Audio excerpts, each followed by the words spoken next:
Hey guys, Coach Steph again.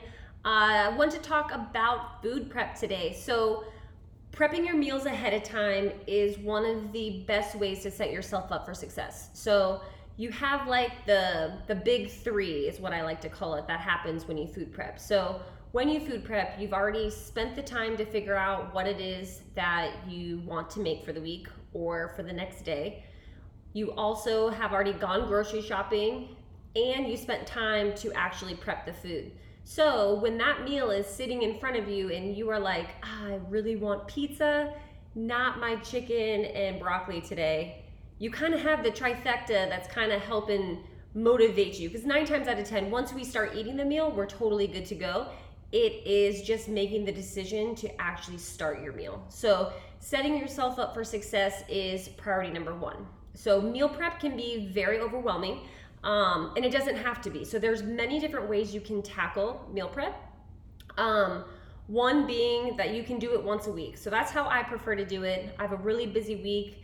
I also prefer to spend my time doing things or hanging out or taking my dog on a walk versus spending my time in the kitchen day to day cooking my meals. That's just me. So I'll do all my planning and prepping on Sunday. It usually takes about 3, maybe 4 hours depending on what I'm cooking. There are quick meals that I can make that I can do everything, plan, shop, prep in 2 hours or less. But that's one option, is just planning and prepping everything in one large sitting. The other option is doing maybe 2 days a week. So maybe you don't have all that time on a Sunday or whatever day you choose. So maybe you want to spend 1 hour on a Sunday and 1 hour on a Wednesday kind of prepping your meals for those days in between. That's also a great option. Option 3, if you enjoy cooking or you tend to cook, maybe for a lot of people it's cooking dinner. If you're going to cook a meal for your family every night, you might as well just make it a little bit bigger than typical. So that way you have a lunch for the next day, and then maybe even make the protein a little extra of that. So then you have protein and you can have it with berries or throw it in your eggs or something like that in for your breakfast. So you can also set yourself up for success by just making your dinners or your meals, the meals you are cooking, just a little bit bigger so you can spread them out till the next time you cook. So there's a lot of different options here. Yes, you have to create the habits and set the time and make the time to do it. In the beginning, just like learning anything new, it's going to take a little longer in the beginning than it will down the road. There's also tons of tips and tricks where when I'm running really late, I will go to Lucky's or go to Publix or one of the Whole Foods where they already have pre-made food. So I'll go buy a bunch of chicken breasts or already pre-cooked steak.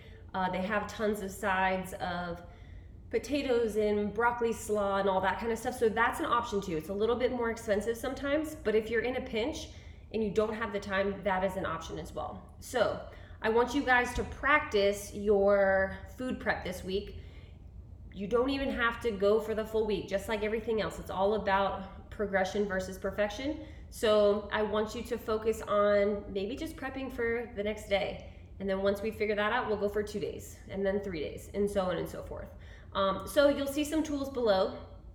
First step is going to be looking over the food list. So checking that out and seeing what are the best options for you. Then your next one is going to be this sheet right here. So this is the easiest way to kind of plan out your meals. So if you're following the plate method, you have half of your plate is non-starchy vegetables. So broccoli, celery, peppers, onions, all mushrooms, all that kind of stuff. You have a quarter of your plate. Let's see if I can do this backwards. So that's this guy right here. Then you have a quarter of your plate that is starchy, so potatoes, squashes, berries, fruits, stuff like that. And then you have your protein. So this can be animal protein, non-animal protein, but that's how you're gonna set up your plate. You can see this, I have a copy of this below, but that's step 2. So take your food list, put it onto your meal planning, and then from there, you're going to take, let's see, I have my paper somewhere around here. Then you're gonna take what you did on your Create Your Own Meal Plan sheet, and then you're just gonna fill out your grocery list. All right, or if you have another system, I use Wunderlist, so I just type everything in my Wunderlist and check it off as I'm at the grocery store. But that's how you're gonna get started. All right, so you don't have to worry about big fancy recipes. Start simple, just start with foods. We will provide some recipes as well, so that way you can have a little bit better ideas of what to do in that aspect. So I challenge you guys to get your food prep in order, start with one day and move on from there, and let me know if you have any questions.